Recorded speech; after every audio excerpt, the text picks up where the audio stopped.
Hi friends, அனைவருக்குமே வணக்கம். நம்ம நடிகர் விஜய் அவர்கள் தவக அப்படிங்கிற தமிழக வெற்றிக் கழகம் அப்படிங்கிற ஒரு கட்சி ஆரம்பித்து அதற்கு தலைவராகவும் இருக்கார். தற்போது அந்த கட்சி அங்கீகாரமும் பண்ணிட்டாங்க. இந்த நிலையில் நேற்று விநாயகர் சதுர்த்தி அதுவுமா நம்ம நடிகர் விஜய் அவர்களிடமிருந்து ஹிந்துக்களுக்கு வாழ்த்து வரும் அப்படின்னு எதிர்பார்க்கப்பட்ட பல ரசிகர்களில் நானும் ஒருவன்.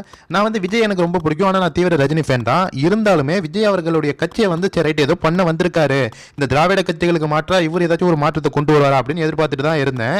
ஆனா நம்ம நடிகர் விஜய் அவர்கள் வழக்கம் போலயே திராவிட கட்சிகள் ஃபாலோ பண்ணக்கூடிய அதே ஃபார்முலாவை நம்ம நடிகர் விஜய் அவர்களும் ஃபாலோ பண்ணியிருக்காரு.